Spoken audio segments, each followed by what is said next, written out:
Good morning. Welcome to Career Day. We are happy to have everyone here today with us. Okay, sorry, we're just making sure our technology is working. So I want to, as we start Career today, take a moment and give a shout out to Miss Marcia Stevens. She is our counselor at Litzinger and New Owner, and Miss Stevens did an amazing job finding most of our presenters today. She did amazing, and so I really want to thank her for all of her hard work. I am Bridget Thomas. I am the school counselor at Ackerman and Northview, and I will be hosting our Career Day today. So we will go ahead and get started. Just a little bit of information. We are recording this on the YouTube channel that you clicked on today to link into Career Day. So after this, you will be able to go back, click on that same link and watch again. So please feel free to share and watch with whomever you'd like to send it to. We have, like I said, 6 wonderful presenters who are going to share their careers with you. Each presenter will have 15 minutes, and then we'll have a 5-minute break to thank that presenter and get our new presenter on board and ready to go. Our first presenter is Mr. Steve Bessie. Unfortunately, Mr. Bessie is out of town, and so he recorded a video for us today. He is a cameraman, and he has an amazing job of being able to film the NBA playoffs this week. So he's a little busy, but he did make us an amazing video, and we will go ahead and get that started for you.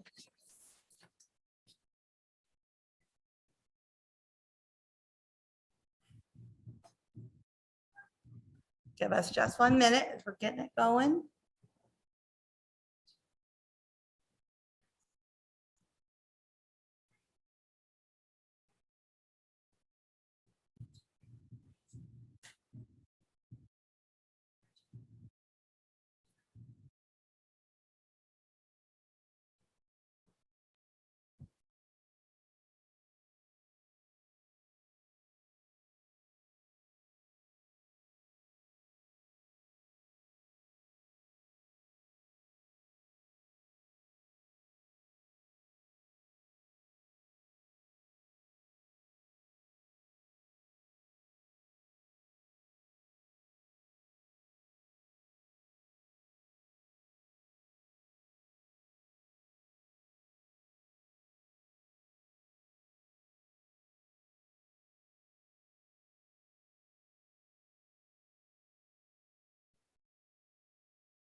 Just a little technical difficulty. Give us a moment.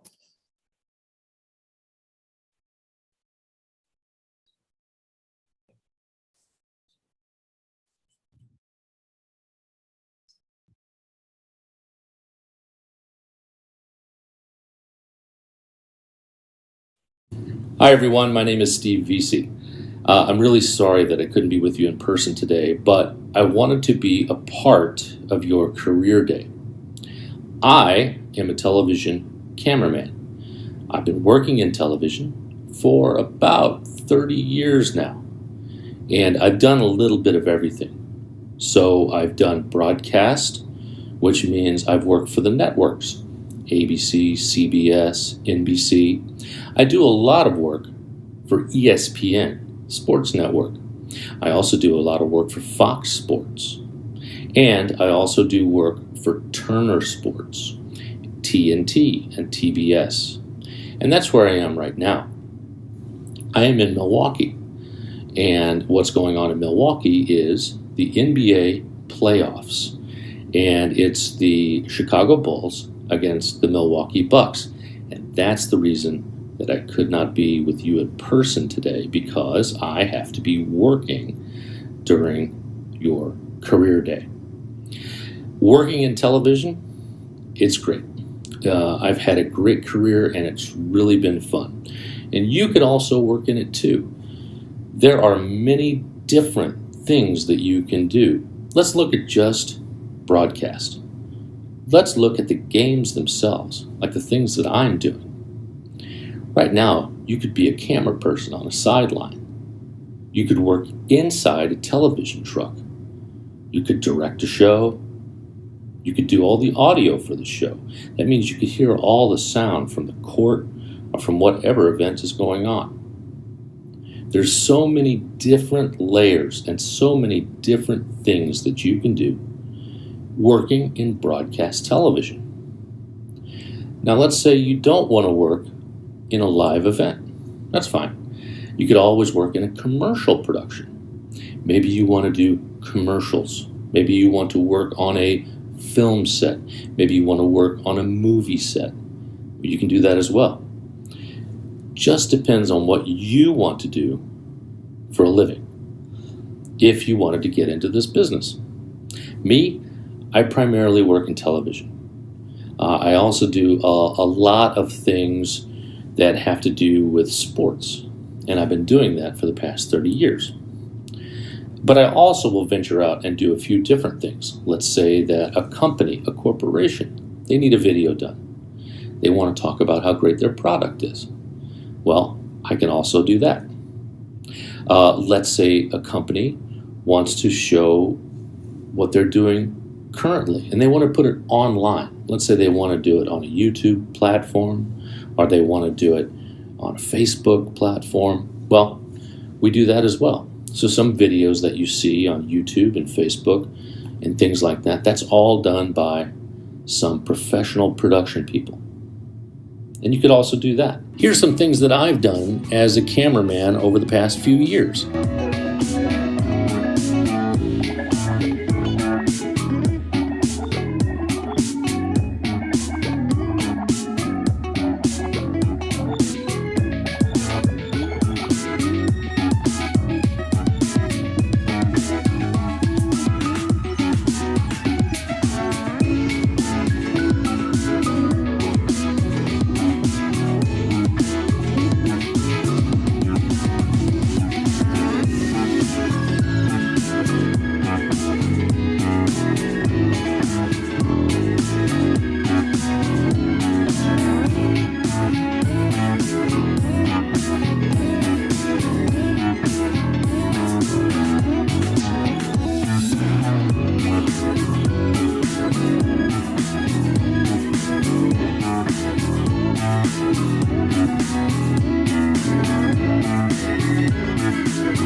And this week, I'm doing basketball. But upcoming in June, I will move from basketball to the College World Series. And the College World Series was played in Omaha. Then I will be working for the NCAA. The NCAA is the company that oversees everything for college sports and college athletics. So if you were to go to ncaa.com and go to their video section, some of the videos that are on there were done by me. Just recently, we were at the Final Four in New Orleans. And we were able to do some great things in New Orleans on the NCAA.com website. We did interviews with every coach, and those features aired just on the website, just on NCAA.com, and just on YouTube. They didn't go on the broadcast. So see, there's many different avenues in this kind of business where you could work and be successful. This week, everything that I'm doing is going to be on TBS or TNT. Depends on where the games are. Now, next week, I am going to go to Women's Lacrosse Championships. And the Women's Lacrosse Championships are going to be in South Bend at the Notre Dame College. And what we'll do there is we'll have a set with the host and some other people, and we'll talk about what's going on that day. Just think, if you didn't want to work behind the scenes in television, or you didn't want to work behind the scenes carrying the cameras and all these other things, you could work in front of the scenes. You could be on camera. You could talk about what you know about. And that's the greatest thing about YouTube and other things, is now you can get your point of view across. You can talk about the things that you like to do. You could have your own channel. And that's what the difference is now with television compared to online and compared to any kind of service, even a blog site. You could put your videos on and talk about what you like, and maybe you can find others who relate to what you do. It's still the same idea as working in television. It's a camera, it's some lights, and a microphone. And you can talk about your stuff and what you like, and you can have your own channel. Pretty amazing. Because at one time, there were 3 channels, and there was no internet. And you couldn't do any of this stuff. But now you can. So what I would say to you is, if you're looking for something to do that's exciting, and you want to try and get involved in television or any kind of production with film or video, of course, you need to stay in school. And the next steps are finding that next school that may have a film school in it. Maybe they have a great television production course that you can take. Meeting as many people as you can that do the business of television or production or online production. Meeting those people and getting to know those people are extremely important, because later on, down the road, of course, those people will be the same people who hire you. And you want to have the relationship with those people and be able to do everything that they want you to do. And that's in any job. Relationships mean everything. Who you know, who you're friendly with, they know you can do the job and they'll trust you. And especially in television. It comes down to a lot of people who you meet along the way, whether it be in school, outside of school, small projects, big projects. Every time that you meet someone, get to know them, get to know their names, because you never know. It's a small industry, and later on, they may be able to help you out. And again, if we go over it real quick, if you take a look at everything that you can do in television production alone, there's so many different avenues. But I think right now, what you need to do is think about where you want to go, what you want to do. And if this is the avenue, I think you'll have a great success. Later on down the line, look for schools that have a great television background, especially ones that do broadcast. Like some do their own sports broadcast. Find that school and go through them and do that. And that way it'll accelerate where you want to go, and you can move forward and have a great time just doing television like I did. I think that you can have a great career in television. You can have a great career in production. You can have a great career just behind the scenes working on the production and never have to touch any of the equipment. Maybe you want to manage the people who are doing the production. Maybe you want to just be a part of the production. You want to be in the background. Maybe you want to be up front. You want to direct. Maybe you want to edit. Maybe you want to put these videos together. Maybe you want to put the films together. You can do that as well. Editing is another facet that it's so exciting to be a part of. An editor can edit a project with a director, and they can put a film together, or they can put a commercial together, or they can put a video project together. And it comes out as one solid piece that you can be proud of that you did. Me, I've done a little bit of everything. And it helps when you learn to do many different things, meet many different people,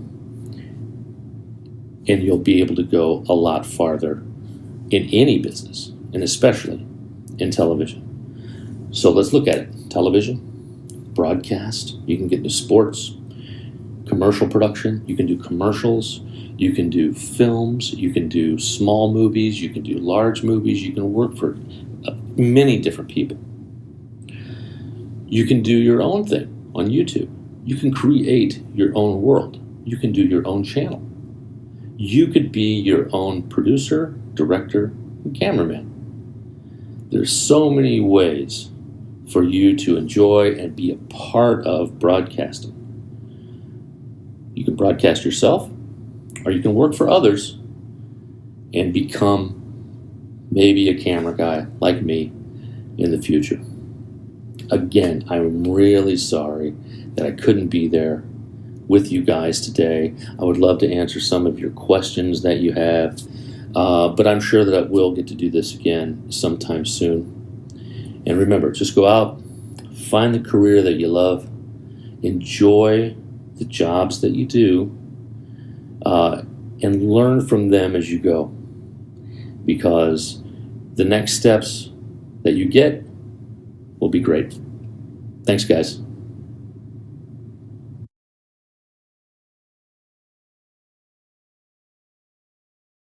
What an amazing job that Mr. Vesey has. So we're a little disappointed he wasn't able to come in person, but completely understand he has a very important and exciting job. So I thanked him for sending us a video, and what a wonderful video it was. So right now we're going to wait for our next person to come. And so give us just one moment and we will get him set up. Thanks.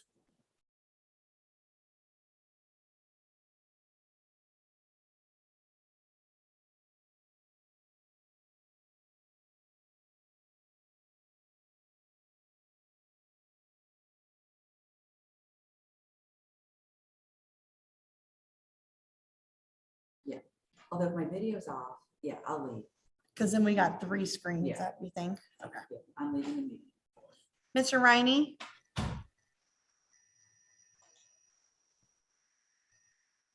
Can you hear me?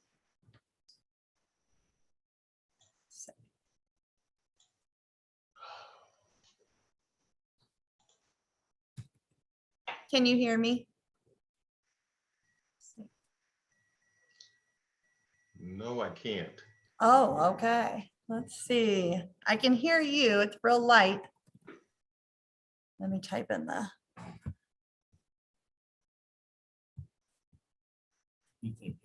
No.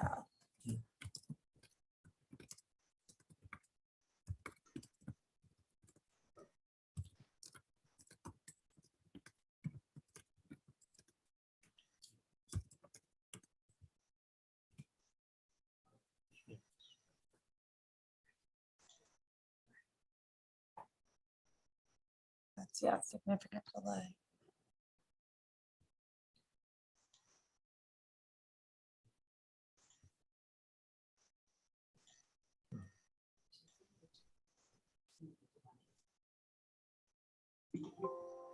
I could hear him when he, Okay, can you hear me now? Yeah, I got you. Oh, wonderful, wonderful. Okay. All right, It so was give on us my- just. it was on my part. It's always the hardest part, getting the technology set up at first. Right, So right. we are good. We are happy you're here. Oh, it's 9:50, so perfect timing. There we go. So would you like to, we'll start first if you want to go ahead and introduce yourself and your career, and then go ahead and, do you want to just kind of talk to us a little bit about your career first? I can do that, yes. That work okay? I was like, either that or I can ask you the questions, whatever works best for you. Yeah, I guess go ahead and you can just ask the questions. Ask the and I questions, can okay. go. Yeah, that'd be fine. Wonderful. So, Ms. Rennie, we're so happy that you're here with us today. Thank you. And can you tell us a little bit about, give us your name and what you do for a living, what you're here to talk to us about today? Okay, my name is Alvin Riney, and I live here in St. Louis, Missouri. And I'm going to talk to you today about being a writer, an author. I haven't been in the field as far as published for a long time, but I have been writing for quite some time.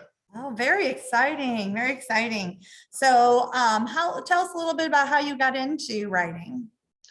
Well, I've been writing since I was young, probably about in my 10 years old and so. And I just always like to write poetry, and then some speeches and some short talks and things of that nature. I did a lot of those for my church and everything. And then I just decided that one day I wanted to write a book. I thought I had a story to tell, so I decided I wanted to try to tell that story. Nice. Can you tell us a little bit about your book that you've written? Yeah, the name of the book is Piece of Clay. And it was a project that took me a couple years to write. And the book it's a fictional tale, and it's about a small town in the Midwest, in Kansas and Missouri area. And it's about how people have a tendency to try to make us be what they want us to be, and try to mold us and shape us into different, whatever fits their narrative.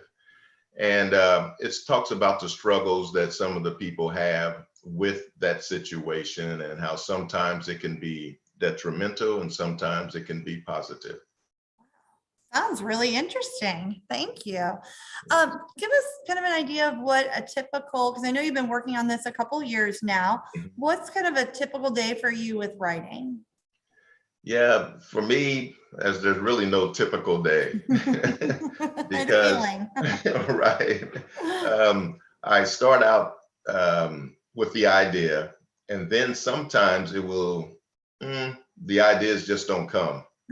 And so it'll be maybe while I'm driving down to a basketball practice, or while I'm sitting around watching TV, or just while I'm just doing something differently. And then sometimes an idea will come to me, and then I have to write that idea down when I get the chance. Okay. And one of the things, sometimes those ideas don't come for hours, days, weeks, months, you know, but they come eventually. And it's just when it hits you, that's when you have to just go with it. Okay, kind of waiting for that inspiration, something new. Right, Kind of, right. wonderful, wonderful. What do you like best about being an author? What I like best is, one, the freedom to operate on your own time schedule. Nice. Yes. Some authors I know, they have this where they have these contracts with these publishers that they have to have a certain number of books out in a certain amount of time. That's a little too much pressure for me. You like the little more laid back. Yes. Exactly. Yes. Yeah. And then I like the idea that, you know, we all have these pressures and anxieties and things that the concerns and worries and all that stuff that we have to sometimes keep in, and we don't have a chance to always just express that. And with writing, I think that gives you the opportunity to do that, to get those ideas and those worries and those concerns and those anxieties out there, and then you can just write about them. Nice. Very nice. Sounds like it can be pretty therapeutic to be able Yes, to get yes, that it out. is. And yeah, that's wonderful. Right. So tell us, what's kind of the hardest part of your job? The hardest part is coming up with the idea and having a story that just really flows, and then also a story that people can actually really relate to. Yes. And it's something that I don't know, like I said, you want to uh, be something that is very positive, Mhm. and when they relate to it, it's something that's going to help them think about themselves, Yeah. and then say, well, how does this relate to me, and how can this help me to improve myself to be a better version of me? Yes. And I think that's the hardest part. And then, like I said, just the storyline, having it have a nice even flow. Yes. Okay. So it makes it so if someone's going to want to buy your book and be engaged in that book, and then be an easy, like you said, be able to read it and understand as they're going through and really be able to have some insight into themselves. So Exactly. that's wonderful. Yes. Definitely. Mhm. So you've kind of talked a little bit about that you started writing when you were young and kind Uh-huh. of kept going, kind of went from there. Was there anything that really inspired you to say, this is going to be my career? This is what I want to do? The thing that kind of hooked me on the writing part was, like I said, I used to write some things for church, Oh, yeah. and Mhm. I could get up in front of them and talk, and then people were receptive to those things. Mhm. And it kind of said, well, maybe I do have something that I can offer to Mhm. people, and give them something to listen to and think about. Yeah. And I think that a lot of the times where I'm giving these short talks and things like that, I like to call it a food for thought kind of session, to where you're thinking about this. How does it relate to me? How can it help Mhm. uh, not only me but those around me? Very nice. What would you tell a student who enjoys writing and thinks they'd like to write for their career? What words of advice or wisdom would you have for them? Just keep writing. Writing, like you said, it can be very therapeutic, and Mhm. it's not only therapeutic for yourself, but for those who read your writing. Yes. Yeah. And once you got to understand that you have to be um, receptive and liking what you have accomplished and Mhm. what your writing is saying. Mhm. Don't try to gear it always toward the person that is going to be reading and critiquing Mhm. your writing, but are you saying what you wanted to say? Mhm. And are you getting the message across that you wanted to get across? Really. And remember too that writing is another form of communication, Mhm. and that communication can be letting someone else know what you're feeling on the inside there, Mhm. you know, and just letting them know who you are, and what you're wanting to accomplish, and just be confident in your writing. Be confident. So it sounds like a lot of practice and really just kind of letting yourself out, being honest about what you have to say. So, Exactly. Yeah. nice. Very Yes. nice. Can you think of things a young person can do to prepare for this type of career? You kind of talked about practicing and being true to themselves. Is there anything in particular, like school wise, like now that they could be doing in classes or anything you think of? I think in school that one, you have to learn to be very attentive in school.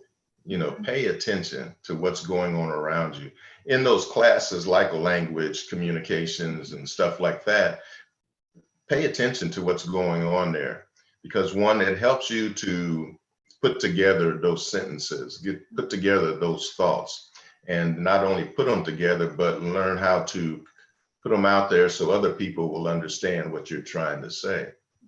And Mhm. not only pay attention to language and communications, but you also have those other classes, because that teaches you about other things that's going on around you in the world. Mhm. And so you have to be receptive to all of those things. And some of those things that you hear about, read about, see, and all that stuff, that can become an inspiration for you.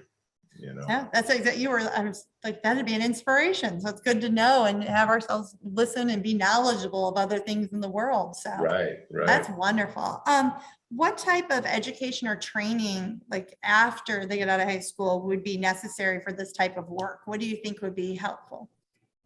I think there's all kinds of things that are out there nowadays, a lot more than when I was growing up. Um, and I think just try to grab a hold of anything that you can. If it's going to take a little bit of continuing education to get a better grasp on your language and communications, do it, you know, because if you really want to pursue this, you have to be able to communicate Yes. and communicate effectively. Mhm. And so if they want to do something like this, just step out there and just go for it. You know, you may think, "Oh, I'm not really interested. That's just too difficult, or it's boring, da, da, da." Yeah, sometimes the most boring things can be the most beneficial things for you. Mhm, mhm. And especially if it's got to do with something that you want to, in a direction that you want to push yourself. Mhm. And so just continue to learn, I think, no matter how small you think it is. And also, I think learning to read. And if you be comfortable with reading, and if you're not a good reader, have someone read to you. Or, Mhm. you know, you can get these audio books now and stuff like that. Yep. Just that is a very important part, I think, of writing Mhm. is reading. Yes.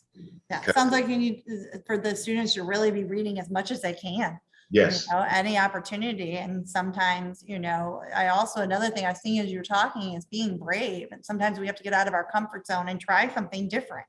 exactly. Read different types of books and, just push yourself on writing some different things and just Right. trying, putting that foot forward, right? Just takes one step. Exactly. Yes, because it won't happen if you don't take that first step. Exactly. We can think about it all day long, but yeah. Right, right. Do you have any other thoughts or advice that you'd love to give to our students today? Yeah, I just like to just have them to understand that no matter maybe sometimes what you're told that you can't do doesn't mean that you cannot do it. You just got to believe in yourself. Mhm. Because too often we are told by those around us, and maybe their loved ones or whomever else is trying to influence us, that I don't think that'd be something good for you. Mhm. And then so that just kiboshes everything right there. Mhm. If there's something you really want to do, just go ahead and push forward. Believe in yourself. And you've got to understand that there's going to be failures, but failures lead to success. Just because it doesn't happen the first try doesn't mean it won't happen for you. Wonderful. Oh, that was like the perfect words to end on. Those are so wonderful. Thank you so much. I know you've inspired me today. I'm definitely going to check out your book because it sounds really great. Nice. It'll be a great summer read for me. So I'm excited Thank you. about that. But thank you so much, Mr. Rainey, for coming today. And we really appreciate all the information you shared and your inspiration you've given to us. So All right. Thank you very much for thank you having me. so much. Have a good rest of your day. Thank you. Thank too. you. Bye-bye. Yeah. All right, everyone. So on the Zoom still, we are going to take about a 5-minute break, 7-minute break, actually 7, because it's only 10:03. So, and we have our next person who is in our waiting room and we'll get him set up and we will start again at 10:10. So thank you.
Hey, Mike. Hey, how are you? Good. How are you? Your picture's sideways. I wonder if we can flip you somehow. Yeah, let me There we let's go. see. Yeah. And we're on the Zoom. Everybody can hear us, just so you know. Well, oh, there, that Okay. might be better. Now we gotta get you in it, but yeah. The picture's clear. We just gotta, Yeah, let me see. I don't think this is gonna oh, fit. now we can see you. Now you're perfect. Yeah. I'm just gonna have to hold it. Sorry. No, you're good. So we got about 5 minutes before your time starts. Would, Okay. because we'll start with you at 10:10.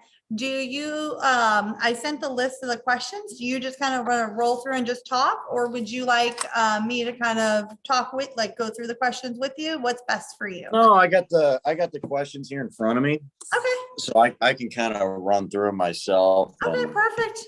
That's wonderful. kind of just answer them. Yeah, oh, that's perfect. The shot is great. So you are all Cool. good. So we'll give it 4 minutes and then we'll come back on in 4. How's that sound? We'll just kind of sit here That'll and work. get started. Thanks for coming today. We really appreciate you being here. No worries, no problem. Thank you. All right, give us a couple minutes. Okay.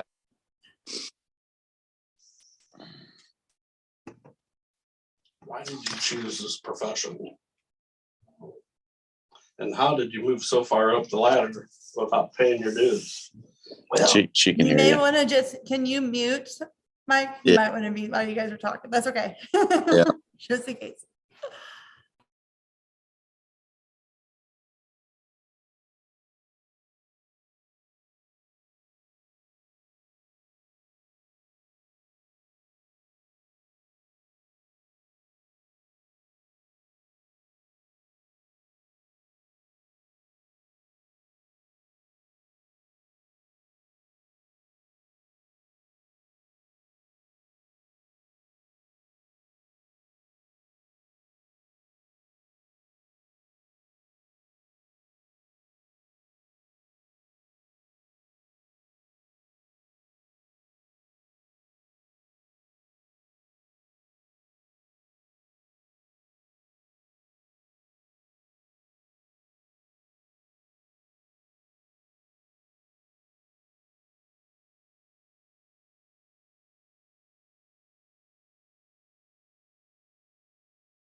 There we go.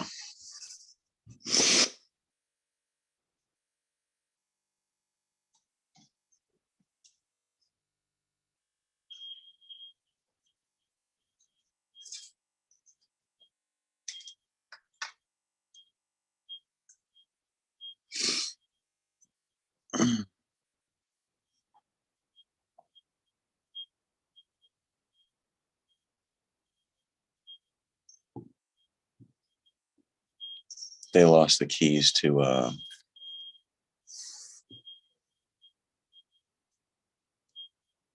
it's got closed captioning on, so it's typing all the words out. The key's down there somewhere. They already cut it. They already cut the key. We'll I guarantee you we'll find it an hour or two after they Last leave. time this one, it was behind a computer. Like someone threw it on a computer and it went behind there until we cleaned. And then they found it. But it sounded like it was missed bag. Hey, Mike, we'll go ahead and get started. Are you ready? I'm ready. All right, so hello, welcome back, everyone. We now have Mike Manguzo. Did I say that right, Mr. Manguzo? That's right. Right, Yep. and he is a car sales manager, and he is here today to share information about his job. Welcome, Mike. We're happy to have you. Thank you. Good morning, everybody. My name is Mike Manguso, and I am the new car sales manager at Weiss Toyota in South County. A little bit about me. I've been in the industry for going on 17 years now. Typical work day for me. When I get in, I got a whole routine that I do.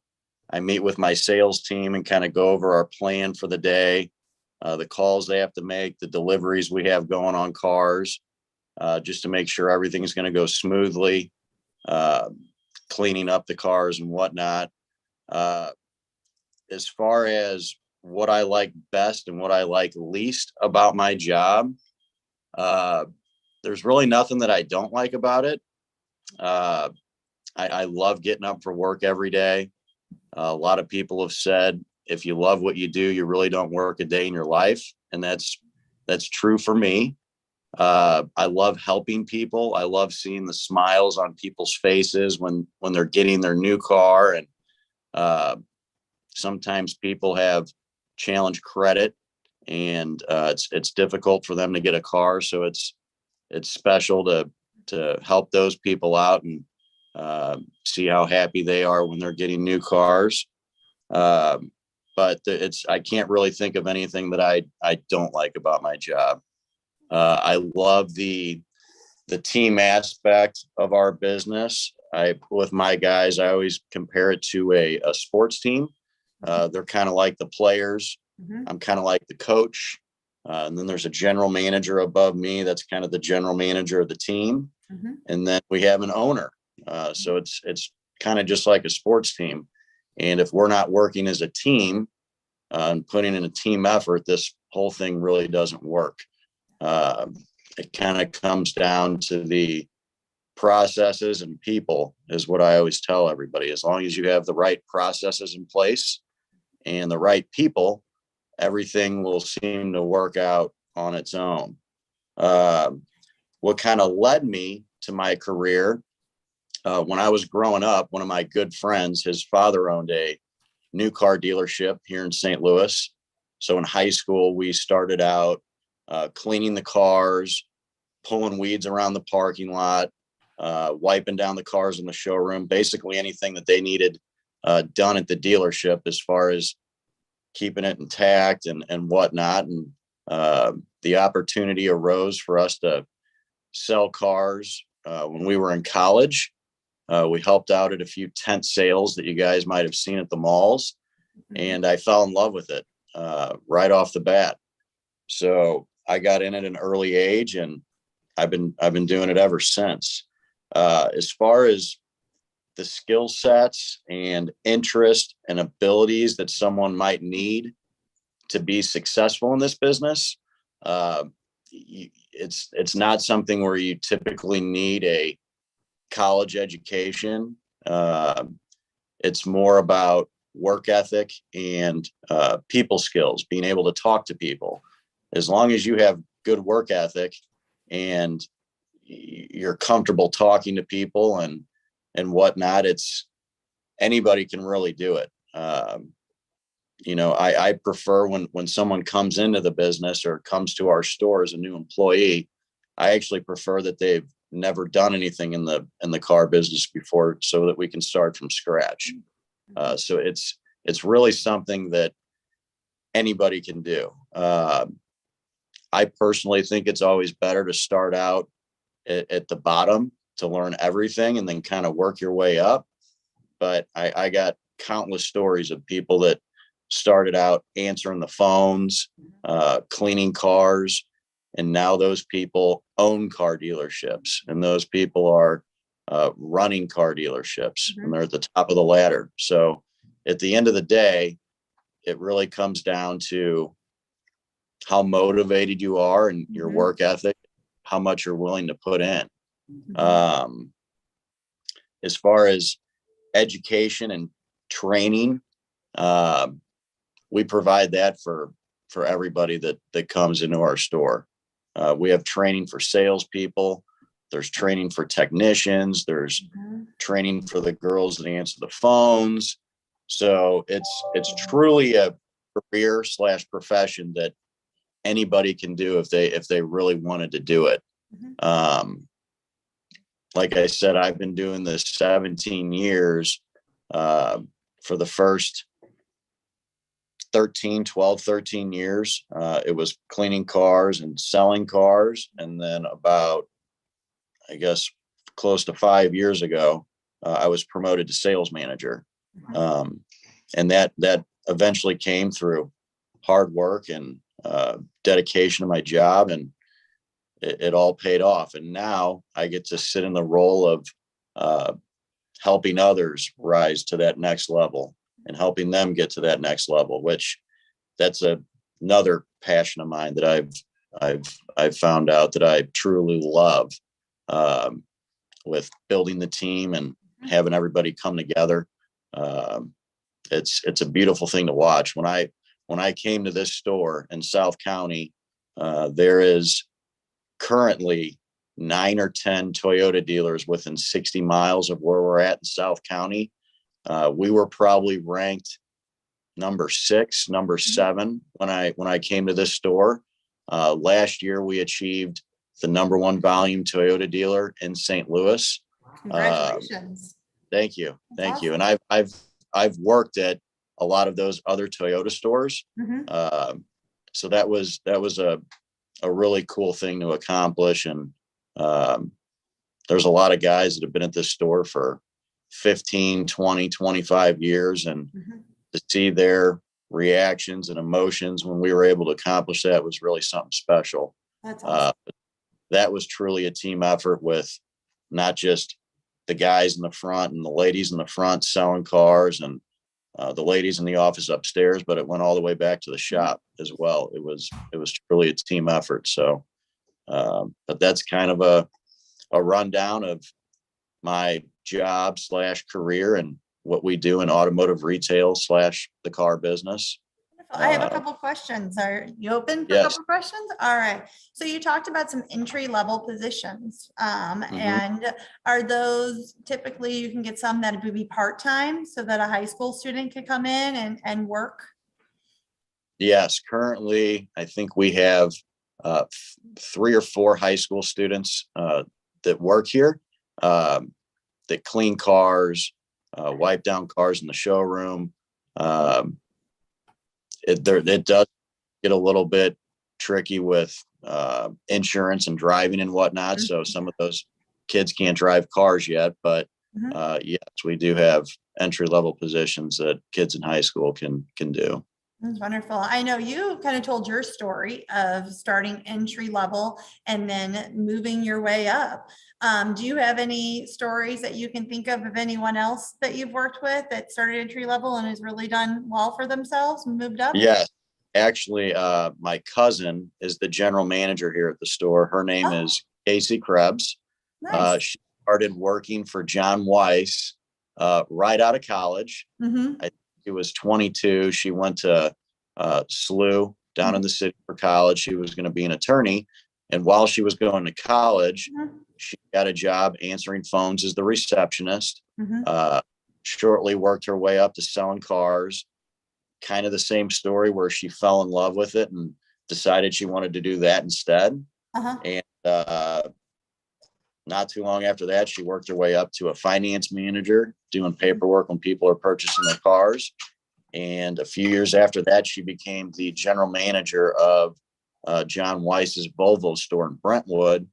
And then about 2 years after that, she became the general manager of both stores, the Toyota store here in South County and the Volvo store in Brentwood. So that right there is like a true success story, starting at the bottom. She's the top dog. So yeah, that's wonderful. That's and you know, typically when you think of the car industry, you think of men in the car industry. And I love that that was the story of a woman, because we talk a lot about, you know, gender roles and being able to look at, you know, that women can do these jobs too, and men can do jobs that were typically female oriented. So Yeah. that's a wonderful story. That's great. Um, Yes. So what can young people do now to prepare for a career in the car industry? You know, I wouldn't say there's a list of things that you could do to prepare. I think it's more, I look at more of your daily routine, what you do in your life in general.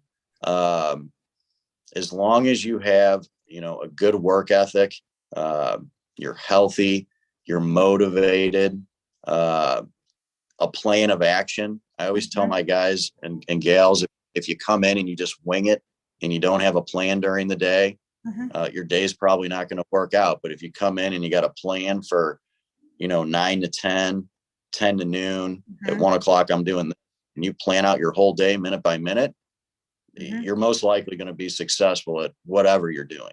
A lot of it comes down to confidence, and confidence comes from being educated and knowing what you're doing and knowing your product. I truly think that if somebody has a good leader, that anybody can do what we do in this business. You just got to want to be able to help people and be organized and want to succeed and want to be the best. Wonderful. Yeah, those are the soft skills we talk about here at school, of how you can do those things, setting goals and being positive in those relationships and collaboration with others. So that's wonderful. That's definitely things that our students can work on now to be successful in the future in any career. So it's something that we're always taught when we're growing up, but sometimes a lot of people, most people don't realize how important that stuff is until you're older in life. And then you look back and say, well, everybody was right. I should have been doing the Yep. But sometimes it takes, we don't want to hear it all the time we're younger. Yeah. Right. It takes going through that yourself to realize that this is what I need to do to be successful. Definitely. So we're going to end on a couple fun questions. What is the best-selling car that you have? The best-selling car that we have right now, I would have to say, is probably the RAV4. Okay. Mid-size SUV. They make it in a gas engine and a hybrid. SUVs are probably the hottest things right now, and that's our best-selling car. Nice. And what's everybody's favorite color? What's the best color? Everybody's favorite color. They call it Lunar Rock. Is the name of the color. That's a new one. What color is that? It's like a grayish, light greenish color. You probably see them on the road. They make it in most of the models that we sell, but 100% that is the hottest color that we sell for sure. Lunar Rock, did you say? Lunar Rock. All right. All right. Now we'll have to all look that up and see what Lunar Rock is. All right. Well, this has been wonderful having you here today. Is there any parting words you'd like to give our students before we head off? Don't take your career and your career too seriously at this time. It can take a while to figure it out, but listen to your teachers and what they're trying to teach you guys. And as long as you do what you know is right and work as hard as you can, you guys are all going to be okay. Thank you so much. This was wonderful information and so great having you. We appreciate you taking your time to talk to all of us. No worries. Thank you for having me. All right. Thanks, Mike. Have a good rest of your day. Have a good one. Bye-bye. Thanks. Bye-bye. All right, everyone. We will wait for our next presenter, who will be coming in at 10:30. So we have another 7-minute break and we will be back then.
What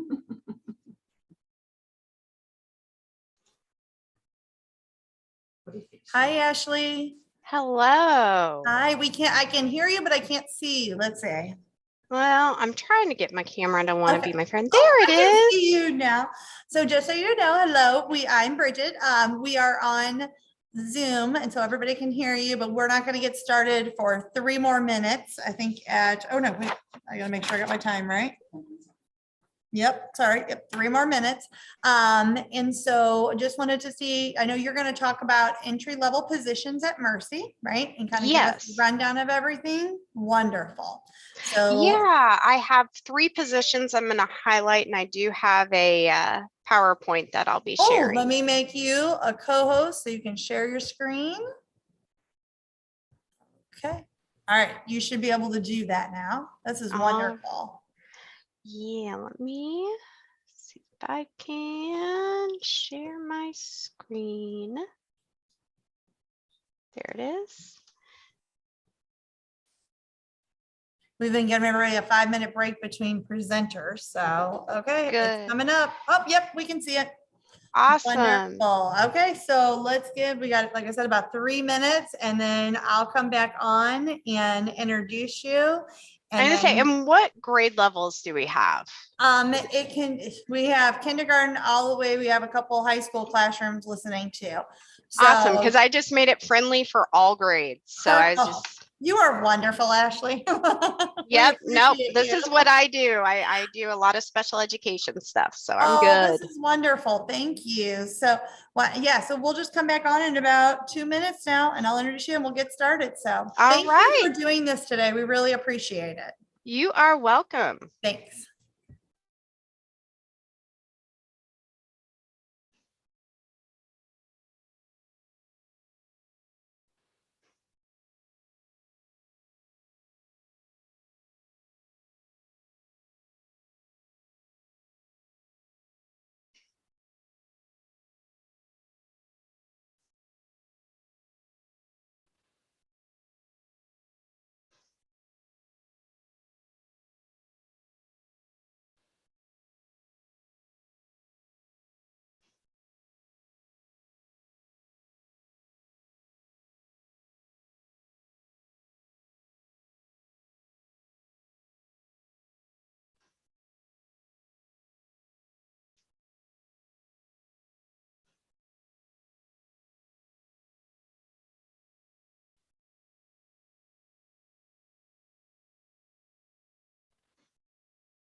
All right, welcome back, everyone. We have Miss Ashley McCausland here today from Mercy, and she is going to talk to us about entry-level jobs. Welcome, Ashley. Thank you for being here today.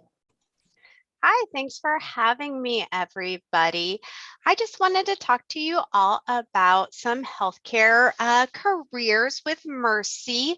So just wanted to get started on some pathways. My name is Ashley, and I am a recruiter for Mercy. I actually recruit all over Mercy, so not just in St. Louis, but also in Springfield, Joplin, Arkansas, and Oklahoma. So there's a lot of places that we are. So let's get started. So just wanted to point out that hospitals are a lot like cities. So if you think of your city or your town where you live, a big city, small city, they need people to help run it. They need, people to work on the power lines, to make sure we have electricity, or to make sure our water turns on in the morning. We have policemen, firefighters, first responders, people to help those in need. We have all sorts of different people, including like a mayor of a city who is in charge of, making sure everything works okay and the people of the city are happy. Well, hospitals run really similar to that. We're like our own little city. So, there's many roles in a hospital. It's not just doctors and nurses.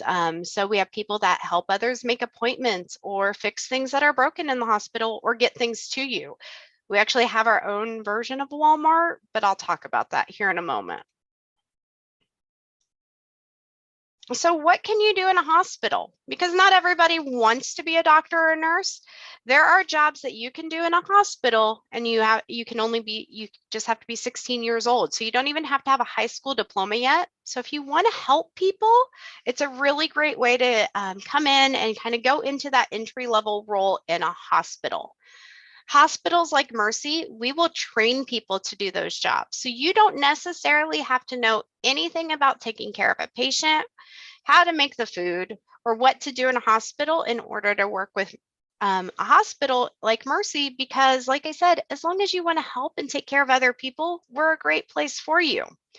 So we're going to look at 3 different types of jobs today that you can do as an entry-level role or starting off a career in healthcare.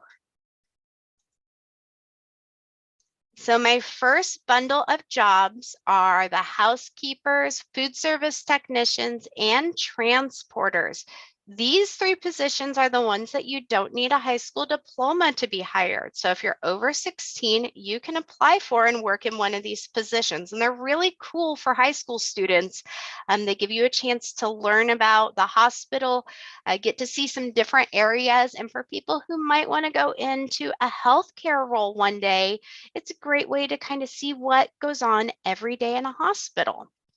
These coworkers help our patients, visitors, and even our other coworkers by keeping the rooms and areas clean and free from germs, preparing and delivering food for our patients in their rooms or being in the cafeteria, and then helping transport patients from their hospital room to other areas like radiology to get x-rays, or even if they have to have surgery. So these are really cool jobs. And what's really cool about all of these is they use an iPhone system to communicate what they need to do. So when you're a transporter, how you would find out that you have to go get someone from the entrance and take them up to their room is you would get a little alert on your iPhone and you would accept the job. So there's a cool little app that they use on things here. So it's really technology based. And then in the environmental services, in the housekeeping roles, they use that as well. And then food and nutrition is really cool is whenever you go to the hospital and you get the armband and you're a patient, the little barcode that they scan, that tells us exactly what type of food you can have. So there's a lot of really cool technology, even when you're starting out. And a big thing about these jobs is they are big teamwork jobs. Everyone works as a team because I couldn't imagine one person taking all the patient trays to all the people at Mercy St. Louis if you've ever been there, or one person trying to transport all of our patients. It would be pretty crazy.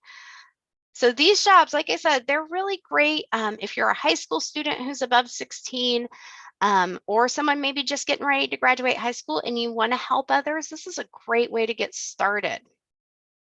The next one I want to talk about is our supply chain technicians. I mentioned earlier, we're like a city. We have our own little version of Walmart, and that's what our supply chain techs do. They have everything you could need in a hospital. So they have our hospital gowns, they have our bed linens, they have tubes, they have, the Band-Aids that you're going to have, or the medical tape, anything you need or get in a hospital, it comes through this group. and it's stored down here too. So they just make sure that you have exactly what you need when you're in the hospital, that we have the right things for you. So if you ever have to have a breathing treatment and you have to have a little mask, because a lot of you are probably smaller students and don't need a big adult mask like me, those are the people who are going to bring that to your respiratory therapist. Supplies like gloves, masks, blankets, and all of that, they're stored in those areas, and then we get them to people when they need them. Also in supply chain, they're responsible for a lot of the supplies that go into the surgery area. So they're making sure all the instruments for surgery are there. So people who work in supply chain, they are very detail oriented. They need to make sure things are counted correctly and put away neatly so others can find what a patient needs. This role you wouldn't be able to do until you graduated high school, but it is a great role for somebody who really likes things to be neat and in order, and is really good at math. It's a great position, and I would really recommend, this is a great place for people who want to help others, but maybe don't want to do so much with the patients. I really like this position. It's actually one that I hire for every day. And then patient access representatives. That's one way we call them. We call them patient service representative, patient benefit reps. When you go to the doctor or, see somebody and that person is at the front desk and they say, "Hi, how can I help you?" That's this person. They're the person who is scheduling appointments. They are making sure people are checked in correctly. They are doing all of the things they can to make sure that when you go into the doctor, that your experience is great from the first person you see that says hello to you. They're making sure people's information is up to date. They're scheduling appointments. They're doing all sorts of things. What's really great about our patient access representatives is these roles can work in the hospital or in the clinic for some of our roles, or at home. Since this position is one where you're going to be on the phone a lot talking to people, with Mercy, it's really great. They'll train you at a facility and then you get to work from home. And some people work from home every day of the week, like I do, or some days of the week. So some days you might be in the hospital or in the clinic, and some days you might be working from home. So it's a really cool thing. These are considered entry level too. The big thing with these is, you just need to be able to speak on the phone clearly and type accurately. And you just want to understand that a lot of times we're talking to people who may not feel so good or who may be having a bad day, and being able to speak kindly to them. So that we want to make sure that, we're taking good care of them, because that's what we do in a hospital. We help people, we take care of them. And then I will say about these roles too, what's really great is, you don't have to, know anything about the medical field. You don't have to know anything about our systems. Again, we train you. We want people who are going to make others feel happy and welcome on, days where they might not feel so good. And that makes all the difference in the world.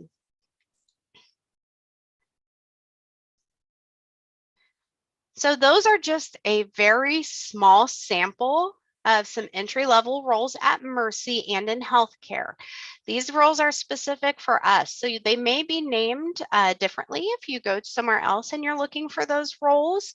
But there are so many jobs in our hospital city for those who want to help others. So I would say healthcare would be an amazing career path if you are someone that wants to help others, that you are a great friend, and you just want people to feel good and feel better. Healthcare is a great place to be. Thank you so much. Ms. Carlton, I have a couple quick questions. Just wondering, does Mercy offer tuition reimbursement if once you are hired on, or? So we do. So we actually have a tuition reimbursement program for all coworkers that's done once a year. If you are at least part-time or above, you have to be a coworker for at least 6 months, you get a specific dollar amount of yearly tuition reimbursement. For a full-time coworker, so someone who works what we say 40 hours a week, it's up to $2,000 a year. Wow. There are additional incentives for areas like nursing, where if you graduate with your nursing degree, there is some additional tuition reimbursement. But the great thing is you can use that $2,000 to get you through school and then get the reimbursement if you decide you want to become a nurse after you graduate. So there are a lot of ways. And we also have scholarships too available to coworkers. And for Oh. many of them, you just have to be a coworker for 6 months. Oh, that's wonderful. You spoke before about the first set of jobs that you talked about that you had to be 16. Do you ever take younger individuals, 14 or 15-year-olds with work permits? It really just depends on the location. Okay. I would always say to apply. I usually use 16 as a benchmark because a couple of my places, they can't hire under 16 for some of the work that they do. But I want to say 14 or 15 could work. And I know some of those positions, there are some summer work programs for students in certain locations. And so I would definitely say if that's available, they should be able to hire in. And a lot of those areas really do like working with students. They can work around their school schedule and, they're going to be available some of the hours where maybe some of our other coworkers aren't going to be available. And are there volunteer opportunities for students? There is. So student volunteers are really important to Mercy. Volunteer opportunities just depend on location, on exactly what you can do. We actually are starting an assisted volunteer program, and we're piloting that down in Joplin and Springfield for individuals with disabilities in our area. But as a student, I'd really recommend it. Sometimes they have a summer volunteer program here in Joplin. Where I am located, our student volunteers have done everything from taking files to different floors to doing meet and greet at events, or even being up in the pediatric floor reading or just hanging out and playing Xbox with some of our patients. So it's a really cool way to volunteer and get to know the hospital. But I recommend volunteering to everybody. And actually at Mercy, we're pretty dedicated to volunteering. All of our coworkers actually have 8 volunteer hours that they are given every year. So I get to take a whole day off of work to basically go play with puppies and kitties because I'm a Humane Society volunteer. Oh, sounds pretty amazing. Wonderful. All right. One other question was, do you offer field trips for students to be able to come out and check out the different opportunities, the jobs? So with COVID, we really weren't able to do that, but as COVID's starting to go away, there are probably going to be some opportunities to do so. So I would definitely reach out to myself or Marissa Hyatt, and we can work with the facilities to see if there would be something available, or if you can't come into our facility, maybe we can bring a little bit of the facility to your location, because I've done that before as we've had some demonstrations at schools. We get to use one of the really cool ones is seeing where germs are using fluorescent black lighting, or even showing how we train people to become phlebotomists or lab techs where they have to draw blood. We bring our fake arm friend with us. Oh, wow. That's really neat. Nice. All right. And then lastly, can you share, do you have any stories of someone who started in one job and was able to advance to another? Yeah. So I actually, when I first started with Mercy, and it won't be about me, but it kind of plays into that. I actually started as an onboarding specialist. So that's still with human resources and still working with our recruiting team. When I was an onboarding specialist, we hired in a young lady who really wanted to be a nurse. And but at the time, she was just fresh out of high school. She was getting ready to start college, and she really couldn't do the hours that they needed for a patient care technician, which is what a lot of people who want to be nurses do. She was very lucky. There was a position in food and nutrition open that worked great with her school schedule because it was just 4 p.m. to 9 p.m., like 4 days a week, which was perfect for her. So she was able to become a coworker. And then she got that tuition reimbursement as she was getting her things done for school. And then whenever she started in her nursing program, she was able to actually transition to a nurse technician role, which also worked with her school schedule, and then have opportunities to do student nurse internships and things like that. And then she actually graduated last winter with her nursing degree. So she started in environmental services and went to nursing. And she originally, I believe, wanted to be I forget what type of nurse she wanted to be. I want to say maybe labor and delivery, or, work with the babies, which everyone really likes because they're really cute and They squishy. are. But she had an opportunity when she was an environmental service tech to do some rounding up on our medical surge floor and work with some of our orthopedic patients. And so she decided that's where she wanted to be, was in med surge, and get that experience. So that's a really cool thing about those jobs, is, like I said, you're going to be able to see all these different things. So I've had people that started in supply chain that are actually now operating a hospital. Wow. So Wow, that's amazing. Well, those are some great inspirational stories. We appreciate that. And thank you so much again for coming and sharing this information with our students. It has been extremely helpful. So we appreciate you. well, I appreciate you and appreciate the opportunity to get to speak to your students today. Thank you. Have a wonderful rest of your day. Thank Take you. care. Bye. Bye-bye. Okay, so Kelly's here. I'm gonna let her in till I read just a minute. All right, everybody, we have our next person, and we will come back in 3 minutes and have her get started. Hi, Kelly. Hi there. How are you?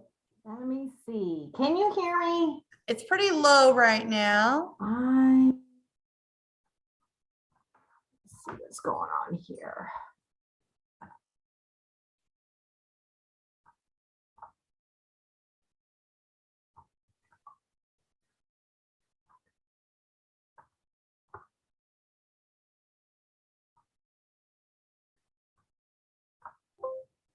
Can you hear me now? Yeah, I can hear you. We've got a test one over here. Can you hear? Okay. Yep, we're good. We're good. Okay. So we've got about 2 minutes before we get started. Okay. I know I sent you the questions. Would you Yep. like to just kind of do a spiel and or would you like to have a conversation? What works better for you? I'm a talker, so I do these quite often, and I do them on the elementary level as well. So I am fine with that. If you notice at some point in time it looks like I'm getting a little stalled, you are more than welcome to jump in. If I remember, it did state that there is no like questions, so they just are listening to Yep, me. they're just listening Talk to them you. for Yep. 15 minutes, correct? Yep, so I will let you go, and then, yep, if there's any questions at the end that maybe I think of that were like, oh, can you answer this? I'll ask you at the end. How's that work? Okay, all right. And if you don't mind, just give me like 5 minutes. I or will. whatever. I'll That give you way a I 5 minute know, or Mrs. McCoy can just keep going. No worries at all. That's good. That's what we like for career day. Oh, good. All right, so we got about 1 minute, and I'll get us started with the students. So All right, thank sounds you. good.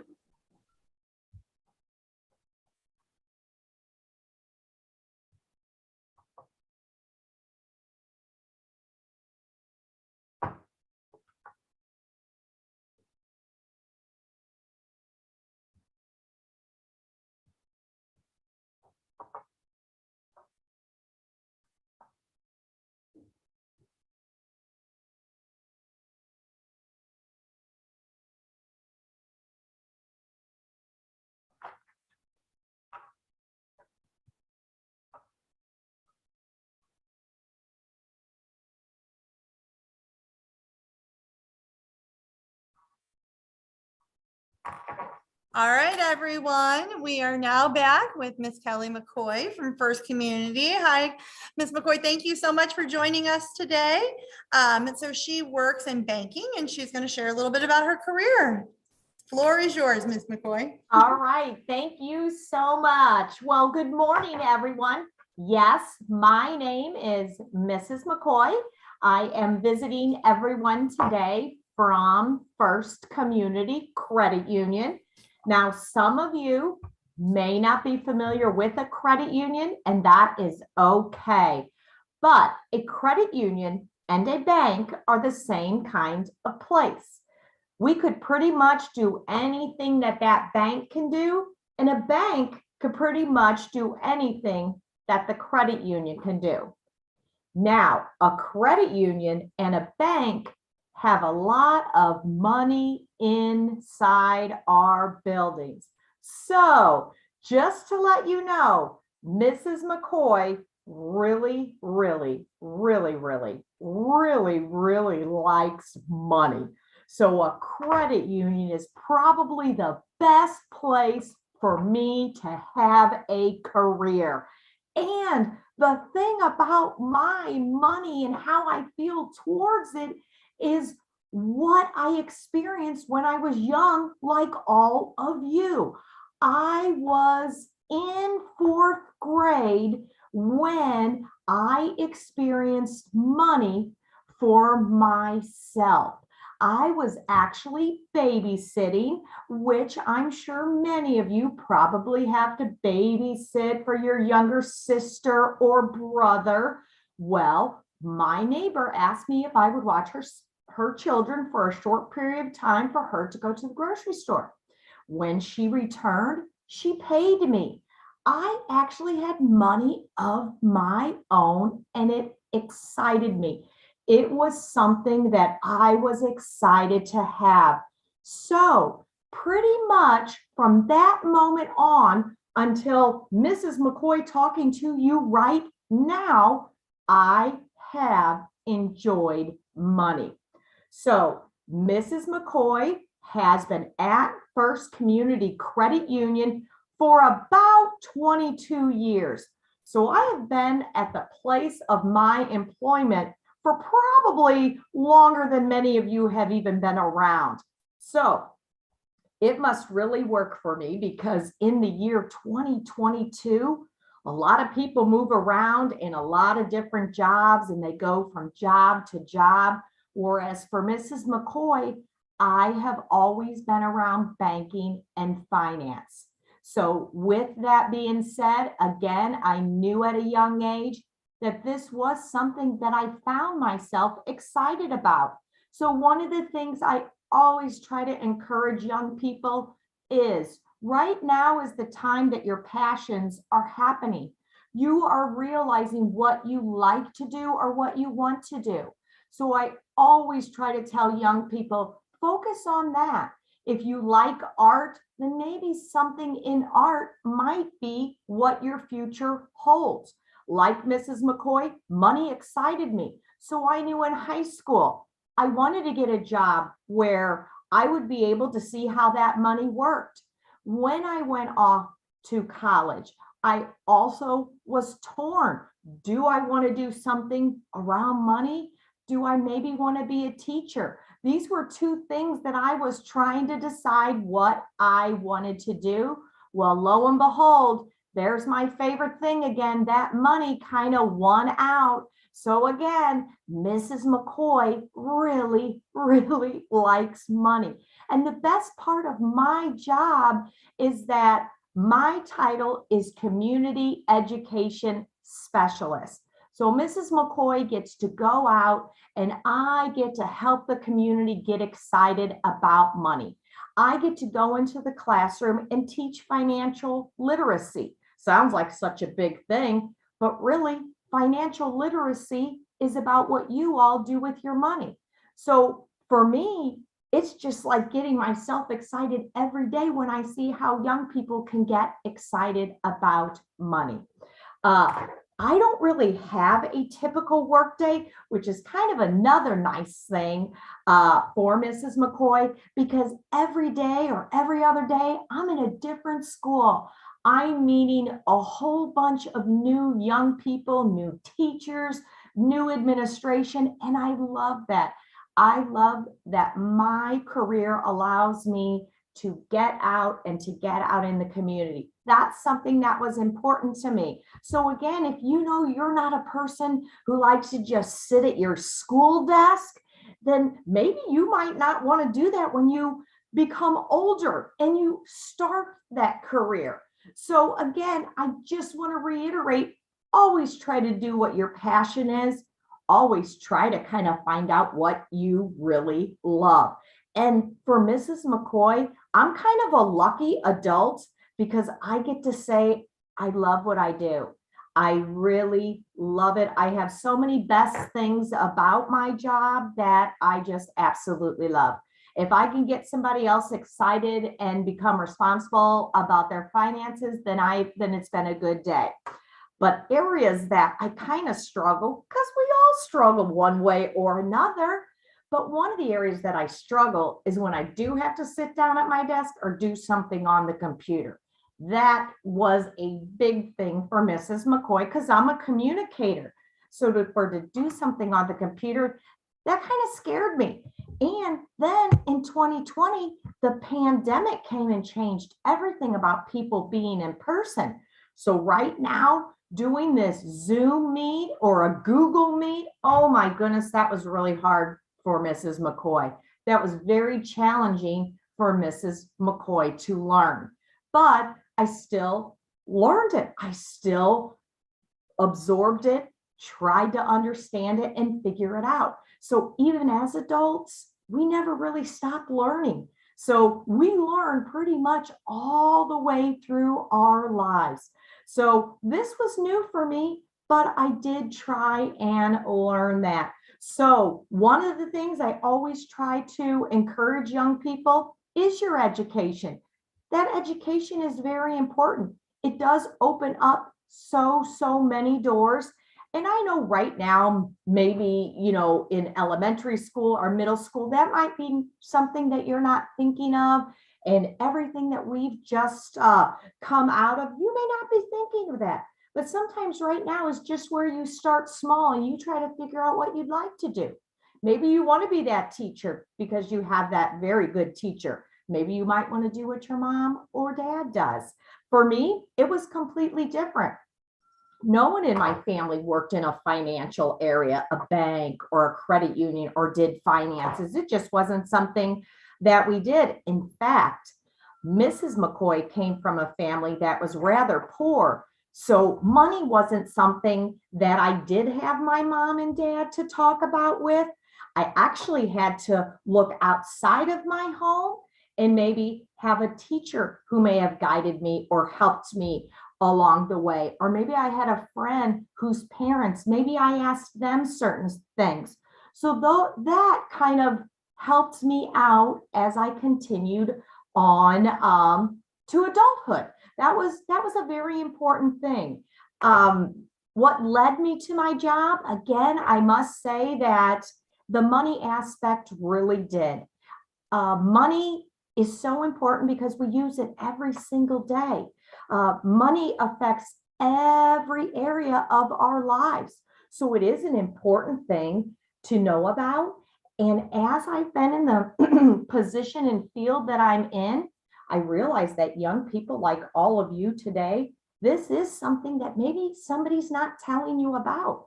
Maybe you don't even really understand how the savings and a savings account, the piggy bank, how to even get started on something like that. Well, my job, that is what I do. I go out, I teach young people how to be responsible with their money. I love it. Like I said, I don't know if there are many adults that do like their job. I do love it. Not every day is a great day. I do want to say that. And probably since the pandemic, so many things have changed, even for us adults. I know for young people, a lot of things have changed. And one thing that I do notice being back in the classroom, being back in front of students, is that there are so many skills that we all have, but there's skills now that the pandemic and being at home kind of changed for us. So one of the things I always encourage young people is your soft skills and your hard skills. And hard skills for young people are very good. Young people are excellent with computers and tablets and Chromebooks. They can work their way all around that. But the one area that I am noticing with young people is sometimes the soft skills. And a soft skill is communication. Sometimes we've spent so much time alone that we are forgetting how to communicate or how to make eye contact with someone. So for Mrs. McCoy, that's really important in her job. I have to be able to communicate myself well. I have to be able to make eye contact. So that soft skill, I think a lot of people are trying to relearn that. Now, the hard skill is all that technical, which I'm sure all of you right now are very, very good at. One of the other things about education that Mrs. McCoy definitely wants to share within your career day is I always consider a student as that is their career at this time. When you are a student, you want to make sure you're a good student. That is your job. Your job is to learn as much as you possibly can about the things that your teacher and others are trying to teach you. So there's always that education. I wish someone would have told me that at a younger age, that maybe I would have taken my studies a little bit more seriously. I was much later in my high school career, probably going to be a junior or senior, when I realized I should have maybe taken it a little bit more seriously. So that is something that I would want to share, that continued education. One other thing, just another little nugget. I like to call it a nugget because I think nuggets are good things you can keep in your pocket. But a very good nugget for Mrs. McCoy that I love to share is to read, and read a lot. Reading is amazing. There are so many things that we can learn from reading, and reading's free. We don't get much in life that's free, but reading is free. You could go to the library, and I love to tell my classrooms this. Do you know you can go to the library? You could actually rent out a book that tells you how to be a millionaire by the time you're 30. Whoa, that's free. We can do that for free. We don't have to do anything but read that book. How amazing is that? So I always want to encourage young people, read as much as you can. If there's something that you find you're passionate about or that you feel strong about, zone in on that. Find out as much as you can about that. I feel like the more I find out about money in my career, the more I want to do in my career and with finances. So it could be the same thing if you wanted to be a basketball player or an ice skater. You want to make sure that you really surround yourself and learn as much as you probably and possibly can in that situation. All righty, I think we may be coming up on our last few minutes. This is what happens to Mrs. McCoy. Like I said, I'm a talker, and here we are, 15 minutes gone like that.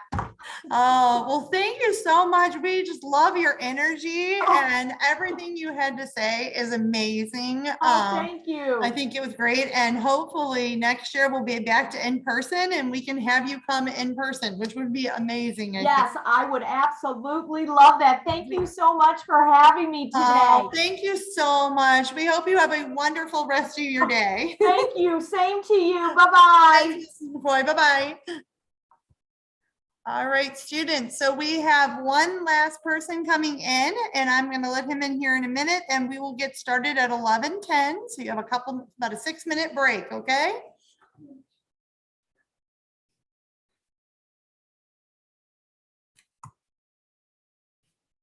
Hi, Brian.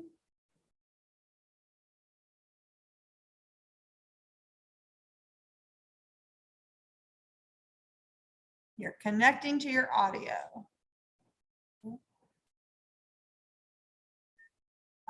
Mike's on. There we go. Yeah. Hi, Brian. How you doing? Good, good. It's good to see you. Thank you for being here today. We've got about 5 minutes and we'll get you started at 11:10. Did you just want to talk for your time, or did you want me to ask you the questions I sent over? What works better for you? I'll talk for a little bit and then you can jump in and then take it.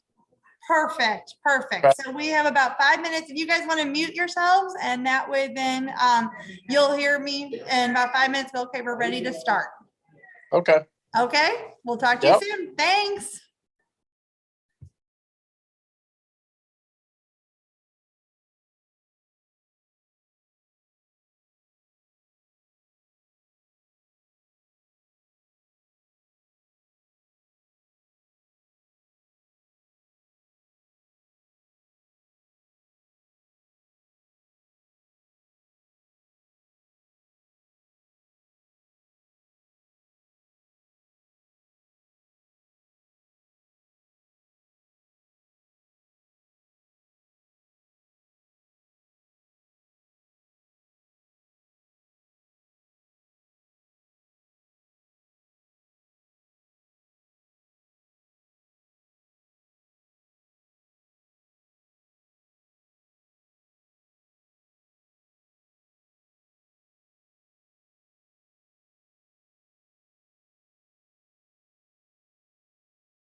That's cool. You did tell me that at one point. I just forgot. All right, Mike, are you ready? Or not Mike, I'm looking at you, Brian, sorry. I'm reading the bottom of the screen. I didn't mean to call you Mike, Brian. Oh, you're fine. All right, so welcome, Brian. We're very happy to have you here today. So if you could go ahead and introduce yourself and tell us your job and start telling us a little bit about yourself. Oh, your video went off. We lost you. Should I exit? Uh-oh. Oh, looks like we're having a little technical difficulty, so Brian should be jumping back on here in just a minute.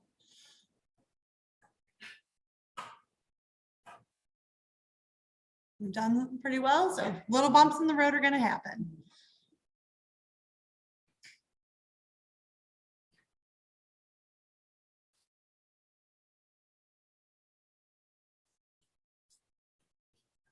Hang tight. I'm gonna push a text in.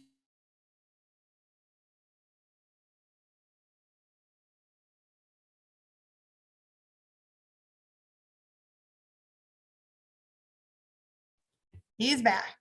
Here we go, Brian. All right, Brian, you back? There you are, Brian. Welcome Sorry back. That's okay. Hey, it's technology. There's always a bump in the road somewhere. So Totally understandable. we're just happy you're here. So yes, if you could introduce yourself and give us your what you do and tell us a little bit about yourself. Awesome. So my name is Brian Bohall.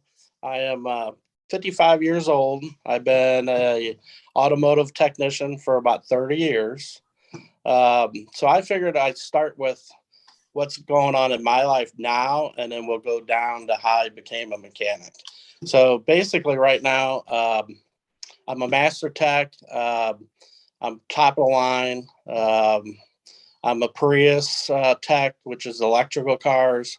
I'm a Supra tech, which is the car they just brought out to race. And so I've done pretty much all the technology as far as the information that I needed to get to this level. So the biggest thing right now in my life is I have a passion to fix cars. And every day I look at the cars when they come in, I see what they need, and then I sell whatever the customer actually needs to keep the cars on the road. I have a pretty good following. I got, I don't know, probably 25 people that come in regularly for me. And then I got another, 10 people in my family. So the biggest thing I find with the automotive side, you never have to worry about who's going to fix your car, because you can fix it. And today, your car can be pretty expensive to fix. So with 30 years, we're going to backtrack. I have had a very comfortable life.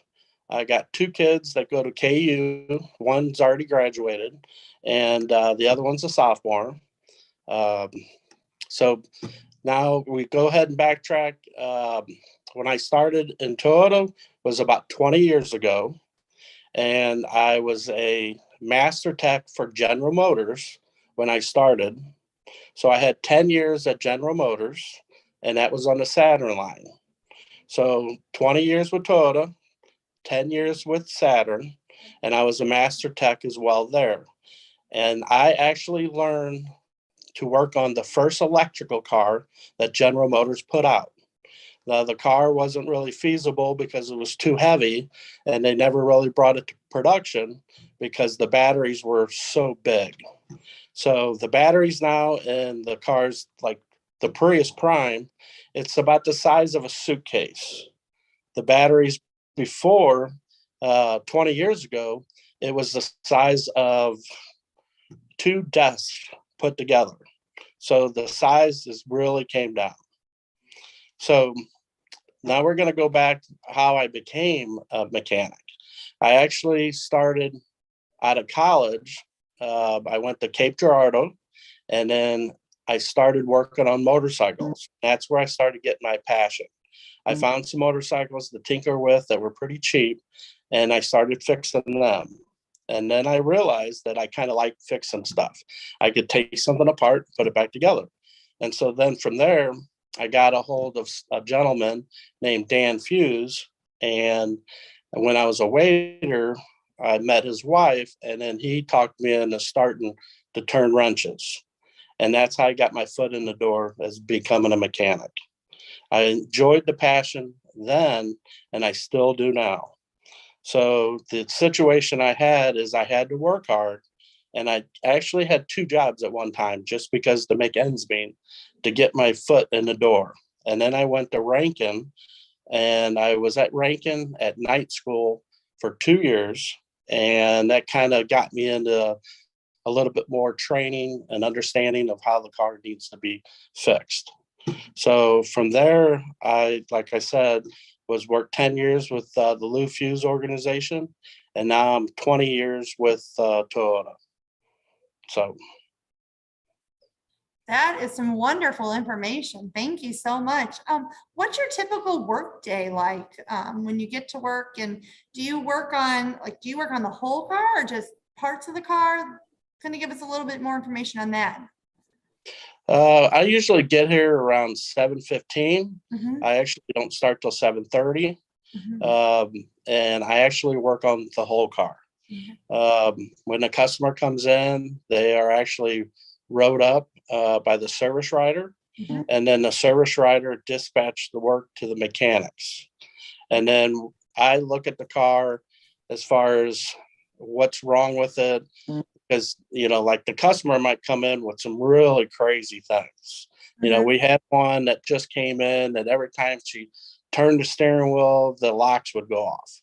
So, but then you get in the car and it doesn't do it. But what I found is you always believe the customer, even though sometimes a little bit off. But if I didn't believe them, I would never fix the cars. Yep. So I work I've from been the that front, customer a couple times. a loose nut behind the wheel is what we call it. Yes. But I work from the front of the car to the back of the car. Okay. So whatever it needs. And then I do have a good technical support through Texas and Kansas City that I can call and talk to some field engineers Mhm. and try to keep things pretty much up and up as far as the information for the new cars as well as some of the old cars to help other people fix the same problem. Mhm. So that's another thing that I offer to the region as far as Kansas City.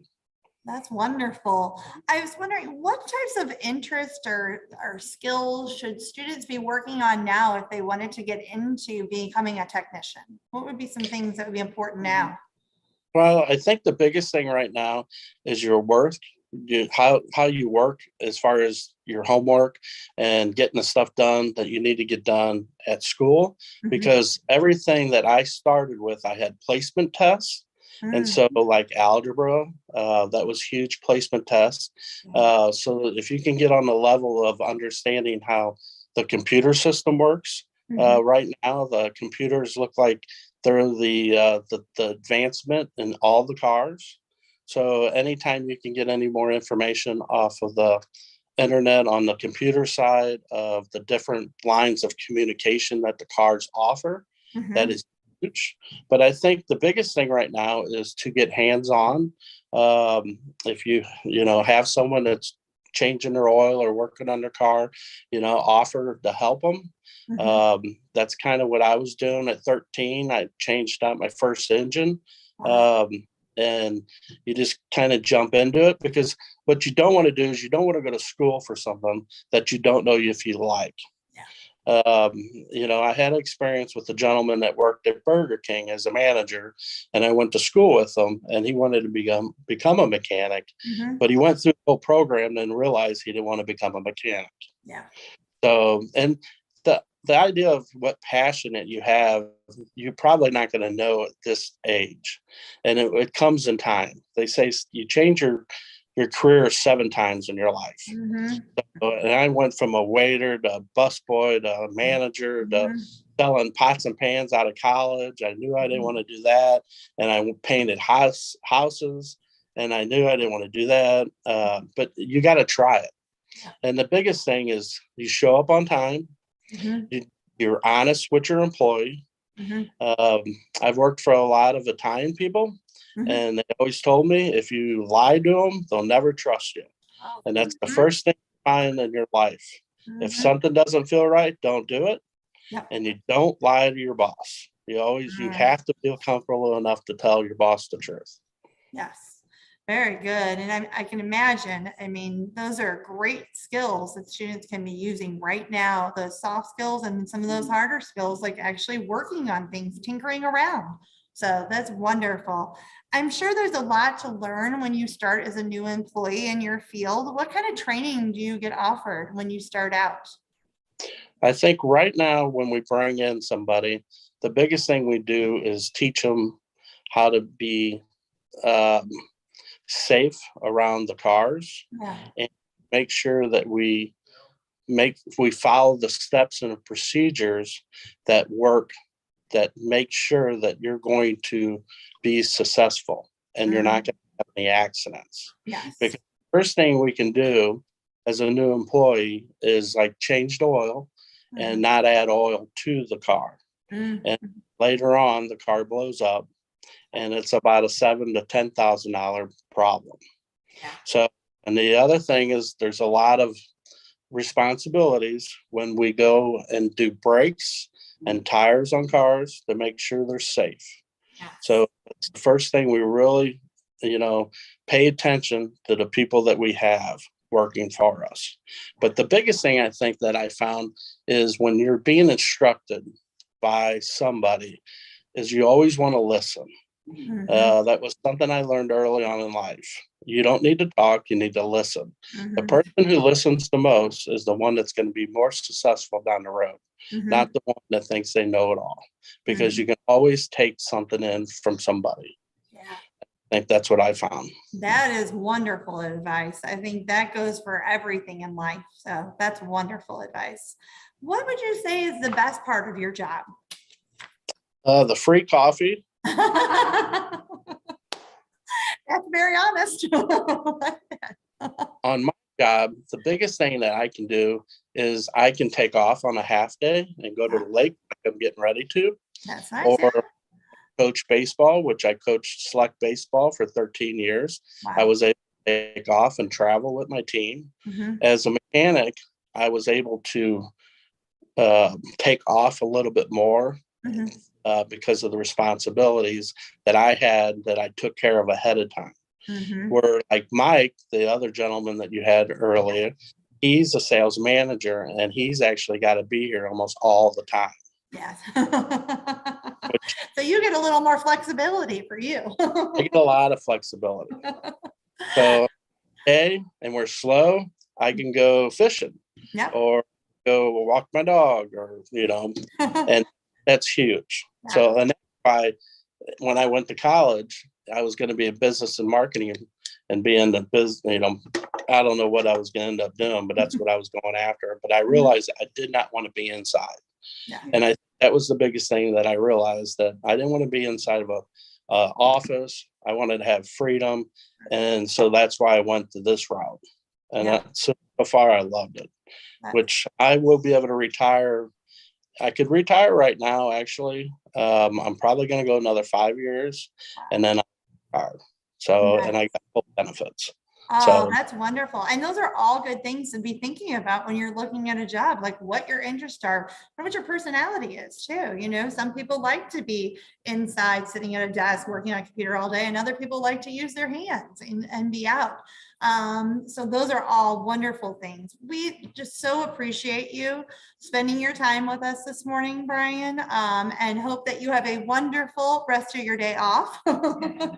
Enjoy that fishing. But yeah, you have shared some wonderful advice with our students, and we really do appreciate you being here today. Just remember, there's one thing that I found in life: when someone tells you you can't do it, Yep. that can do it. Oh, I love that. Thank you for sharing that. Those are wonderful last words for today. So we You're welcome. appreciate it. Thank you. Take care, everyone.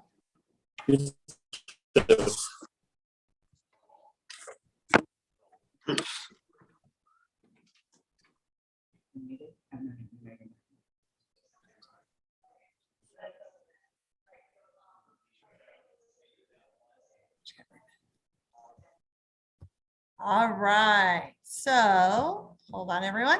So that concludes our career day for today. We appreciate everyone here that joined us, all the students and staff, and all of our 6 presenters. They did an amazing job. I want to give one final shout out to Ms. Stevens, who did, like I said at the beginning, an amazing job finding our volunteers today to come and present to you. So thank you so much, Ms. Stevens. We really do appreciate you. And hopefully next year we'll be doing this in person, which will be wonderful to get back to that. So thank you all and have a wonderful rest of your day.